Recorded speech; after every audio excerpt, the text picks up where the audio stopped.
ڈھلان کے اوپر کالونی کا آخری گھر تھا اور اس کی دیوار چھوٹی تھی، سرخ میناروں والا 2 کنال کا گھر جس کے آگے پیچھے لون ہی لون تھے۔ تمہارا اس گھر کے بارے میں کیا خیال ہے؟ میں نے کچھ دیر نیچے پھیلے گھر کو دیکھا جس کا اونچا نیچا لون صاف دکھائی دے رہا تھا۔ اس گھر کے مکین پرندے پالنے کے شوقین ہیں۔ دیکھیں، موروں کا پنجرا، ایک طرف مرغیوں کا پنجرا۔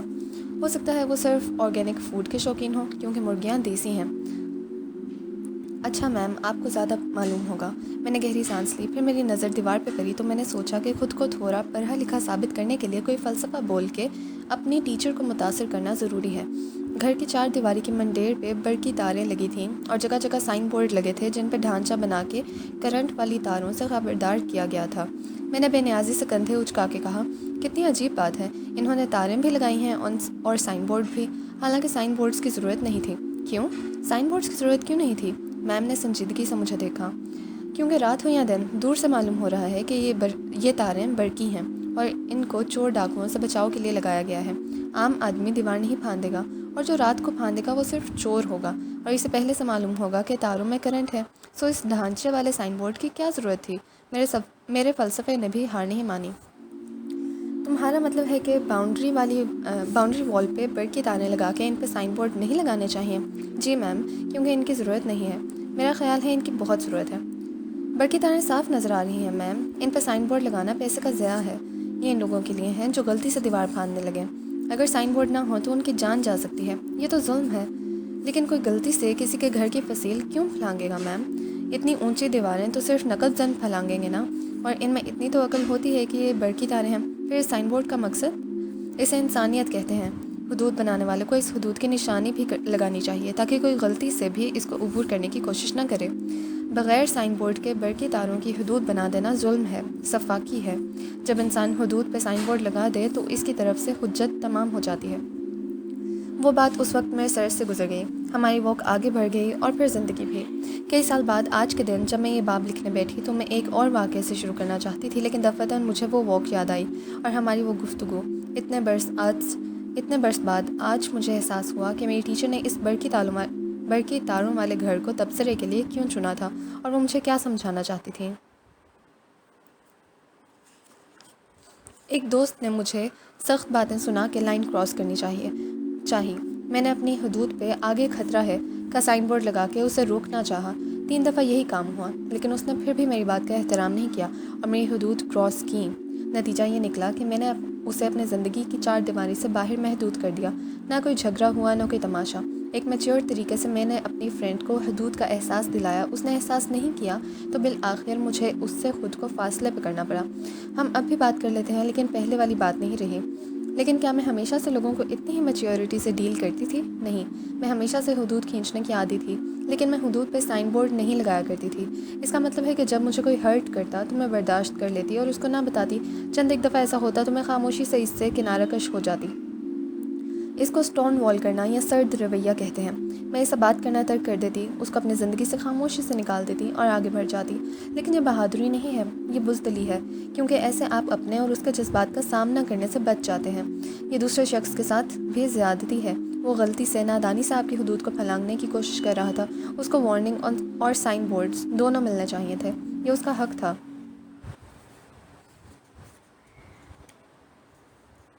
ہمارے ہاں حدود قائم کرنے کا سبق نہ ماں باپ دیتے ہیں نہ اسکول کالج۔ جس کی اپنی حدود نہ ہو اسے دوسرے کی حدود کا کیا احساس ہوگا؟ یہ ایسے ہے کہ کسی بنگلے کی 4 دیواری پہ لگی برقی تاروں کے بارے میں چور ڈاکوؤں کو تو معلوم ہوگا کہ ان سے کرنٹ کا خدشہ ہے، لیکن کسی دیہات سے آئے ان پڑھ آدمی کا کیا، جو پناہ لینے کے لیے کسی کی دیوار پھاندنے کی کوشش کرے؟ ایسے ہی آپ کے کچھ دوست ہوں گے جن کی اپنی حدود نہیں ہوتی تو ان کو نہیں احساس ہوتا کہ دوسرے کی حدود کا احترام کرنا ہے۔ ایسے میں اگر آپ سائن بورڈ نہیں لگائیں گے اور اپنی حدود کا بار بار احساس نہیں دلائیں گے تو یہ دوسرے کے ساتھ بھی ظلم اور زیادتی ہے۔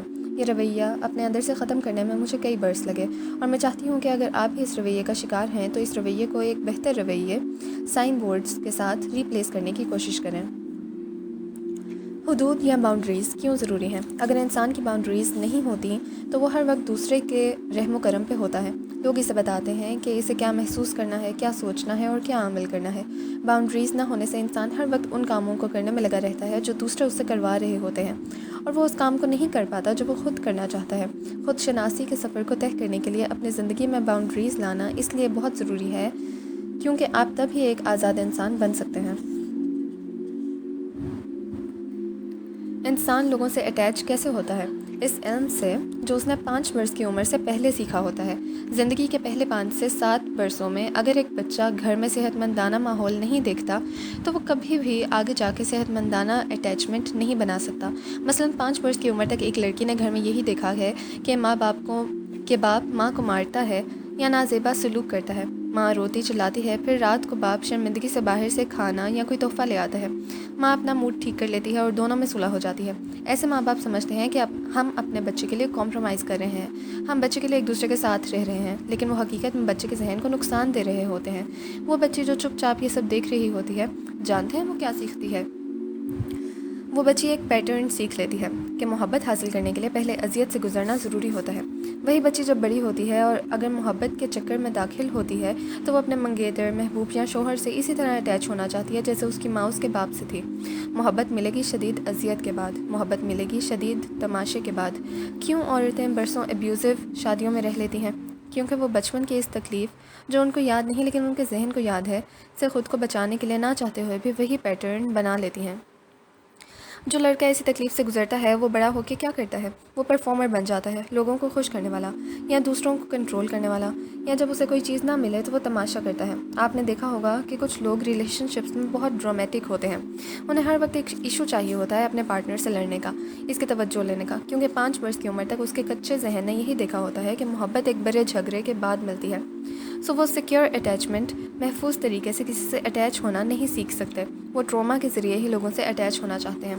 ہمارے اکثر نفسیاتی مسائل کی جڑیں ہمارے بچپن کی کہانی میں پیوست ہوتی ہیں، ہم میں سے اکثر ان کو بھول چکے ہیں لیکن ہمارا ذہن نہیں بھولتا۔ جیسے جیسے بچہ بڑا ہوتا ہے ماں باپ لڑائی جھگڑے یا جسمانی مار پیٹ کم کر دیتے ہیں۔ وہ سمجھتے ہیں کہ چھوٹے بچے کو نہیں سمجھ آتی تھی، اب یہ بڑا ہو رہا ہے، اب یہ اثر لے گا، اس لیے ہم خود کو سدھار لیں، لیکن وہ نہیں جانتے کہ اصل اثر بچہ لے چکا ہوتا ہے۔ 5 سے 7 برس تک اس کے ذہن نے جو جذب کیا اس کی ساری زندگی کی دوستیاں، محبتیں اور رشتے اسی پیٹرن پہ بنیں گے۔ میں نے جب نمل لکھا تو اس میں حنین کا کوئی ہیرو نہیں تھا۔ کسی ریڈر نے مجھے کہا کہ باقی سب ٹھیک تھا لیکن کاش آپ حنین کا کوئی ہیرو بنا دیتی تاکہ اس کی زندگی میں کوئی خوشی آ جاتی اور اس کا کردار مکمل ہو جاتا۔ مجھے اتنا افسوس ہوا کہ میں بیان نہیں کر سکتی۔ کس نے سکھا دیا ہے ہمارے لوگوں کو یہ کانسیپٹ کہ انسان کو اپنی تکمیل کے لیے دوسرے انسان کی ضرورت ہوتی ہے؟ اس کو تو سائیکالوجی میں کو ڈیپینڈنسی کہا جاتا ہے، جو کہ ایک شدید منفی رویہ ہے۔ اس میں آپ کو اپنی خوشی دوسرے انسان کے ذریعے تلاش کرنے کی عادت ہوتی ہے۔ یاد رکھیں، ہماری زندگی کو مکمل کرنا دوسرے انسانوں کا کام نہیں ہے۔ دوسرے انسان آپ کے کچھ حصوں کی چابیاں ہیں، لیکن آپ کوئی ایسا صندوق نہیں ہے جسے کسی دوسرے انسان کے حوالے کر دیا جائے۔ آپ کو اپنی خوشی اپنے اندر اور اپنی زندگی کے کسی خاص مقصد میں تلاش کرنی ہوتی ہے۔ دوسرے انسان صرف آپ کے لیے ایک بونس ہے، ان کی تعریف و قدردانی ملے تو بہت اچھے، نہ ملے تو ہمیں اپنی قدر خود معلوم ہونی چاہیے۔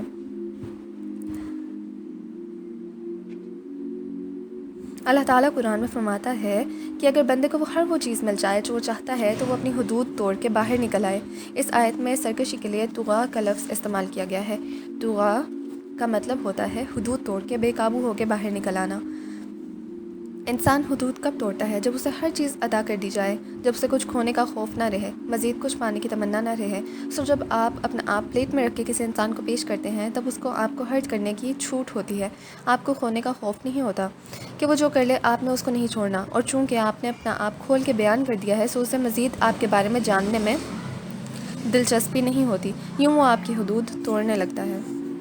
اگر انسان کے ذہن نے 7 برس کی عمر تک عدم تحفظ کے شکار رشتے دیکھے اور انہی کو جذب کیا ہے اور بڑے ہو کے اس نے اسی پیٹرن کو اپنا لیا ہے، اور اگر آپ ایسے ہی انسان ہیں تب بھی مایوسی کی ضرورت نہیں ہے۔ کوئی ایسی بیماری نہیں ہے جس کی اللہ نے شفا نہ بنا رکھی ہو، کوئی ایسا پیٹرن نہیں ہے جسے ان لرن نہ کیا جا سکتا ہو۔ آپ آج سے نئے پیٹرن بنا سکتے ہیں۔ ایک حدیث میں آتا ہے کہ جس نے کسی کی تحریر پر نظر ڈالی اس نے گویا آگ پر نظر ڈالی۔ کسی کی ذاتی چیز پڑھنا یا اس کی پرائیویسی میں گھسنا گناہ ہے، اخلاقی جرم ہے۔ کسی گھر والے کو آپ کی الماری کھولنے یا اس کے اندر جھانکنے کی اجازت نہیں ہوتی، نہ آپ کے ماں باپ کو، نہ بہن بھائیوں کو۔ یہ بات آپ نے اپنے گھر میں کہتے نہیں ہوتی ہے کہ کوئی آپ کے فون، الماری یا ڈائریز وغیرہ میں تانکا جھانکی نہیں کرے گا۔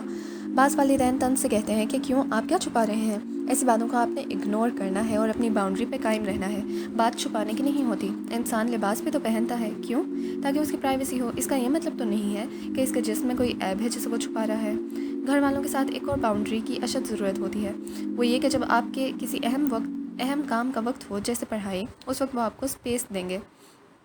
اس کا مطلب یہ نہیں ہے کہ آپ گھر کا کوئی کام نہ کریں، بلکہ اپنے حصے کے کام پہلے سے کر کے رکھیں۔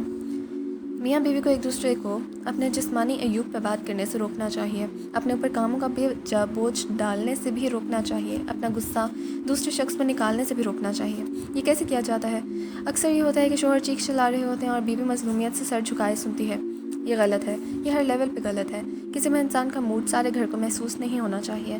باؤنڈری کھینچنا ایسے ہوتا ہے جیسے آپ کہیں، آپ میرے ساتھ اس طرح بات نہ کریں، اگر آپ اسی طرح میرے اوپر چیخیں گے تو میں یہاں سے اٹھ جاؤں گی۔ یا میں سمجھ سکتی ہوں کہ آپ کا موڈ خراب ہے، لیکن اگر آپ اسی طرح میرے اوپر غصہ نکالیں گے تو مجھے یہاں سے جانا پڑے گا۔ میں نے وہ کیا جو میری سمجھ کے مطابق درست تھا۔ میں انسان ہوں، غلطی کر سکتی ہوں، لیکن میں اس طرح چلائے جانے کی مستحق نہیں ہوں۔ میں سمجھ سکتی ہوں کہ آپ کو میرے رشتہ داروں سے مسئلہ ہے، لیکن مجھے وہ عزیز ہیں اور میں ان کی برائی نہیں سن سکتی۔ یہ وہ الفاظ ہوتے ہیں جس سے پڑھے لکھے لوگ ایک دوسرے کو باور کرواتے ہیں کہ وہ آپ کی حد کراس کر رہے ہیں۔ میں نے یہ سمجھ لیا ہے کہ دوسرے انسانوں کی قسمت کیا ہوگی یہ میرا مسئلہ نہیں ہے۔ جس کا مسئلہ ہے اس کو اپنا مسئلہ حل کرنے دیں، چھوٹوں کو خود بڑا ہونے دیں، ان کو اپنے حصے کی غلطیاں کرنے دیں۔ یہ بہت اہم بات ہے۔ ہم جنوبی ایشیا کے مکین اپنے چھوٹوں کی زندگی کے بارے میں اتنے کنٹرولنگ ہوتے ہیں کہ بس چاہتے ہیں کہ وہ بالکل نہ بھٹکیں، وہ ہر چیز ٹھیک کریں اور وہ بس فکس ہو جائیں۔ آپ نے کچھ چیزوں میں ان کو ان کے حال پہ چھوڑ دینا ہے، کچھ غلطیاں آپ نے ان کو کرنے دینی ہیں۔ بس اپنا اور ان کا تعلق ٹھیک رکھیں تاکہ وہ غلطی کر کے جب آپ کے پاس آئیں تو ان کو کوئی سنبھالنے والا ہو۔ میں جانتی ہوں کہ یہ سوچ کے تکلیف ہوتی ہے کہ ہمارے چھوٹوں کو کوئی اذیت ملے، لیکن اللہ ان کا بھی ہے جیسے وہ آپ کا ہے۔ ان کے لیے دعا کیا کریں اور ان کی باؤنڈریز کو کراس نہ کریں۔ جس دنیا میں آپ کو آپ کے والدین نے بڑا کیا تھا وہ دنیا اب نہیں رہی۔ ان چھوٹوں کی دنیا الگ ہے، آپ کو اس کے مطابق خود کو ایڈجسٹ کرنا پڑے گا۔ یہ ایسی سنگین حقیقت ہے جسے ہر نسل کو سمجھنا ہوگا۔ یہ ایک ایسی سنگین حقیقت ہے جسے کوئی نسل سمجھنے کے لیے تیار نہیں ہوتی۔ ہم ایک نئے زمانے میں داخل ہو چکے ہیں، ہمیں اپنے لیے بھی حدود چاہیے اور دوسروں کے لیے بھی۔ ہم نے بھی دوسروں کی حدود کو نہیں کراس کرنا، کسی کے اچھی نیچر کا فائدہ اٹھا کے اس پہ کاموں کا بوجھ نہیں ڈالنا، کسی کے محسوسات کی یہ کہہ کے تحقیر نہیں کرنی کہ تم جو محسوس کر رہے ہو وہ غلط ہے۔ کوئی بھی غلط محسوس نہیں کرتا۔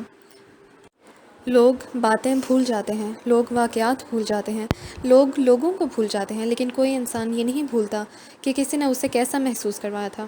ہم نے دوسروں کے لیے بھی وہی چاہنا ہے جو اپنے لیے چاہتے ہیں، اپنے حد میں رہنا ہے اور کسی دوسرے کی حد پامال نہیں کرنی۔ ہمیں ایسا انسان نہیں بننا جس کی وجہ سے کوئی اپنے محسوسات کا اظہار چھوڑ دے، جس کی وجہ سے کوئی سچ بولنا چھوڑ دے، کوئی آواز اٹھانا چھوڑ دے، کوئی رنگ کرنا یا کہانی لکھنا چھوڑ دے۔ ہمیں ایسے انسان نہیں بننا جس کی وجہ سے کوئی بچہ اذیت کو محبت سمجھنا شروع کر دے۔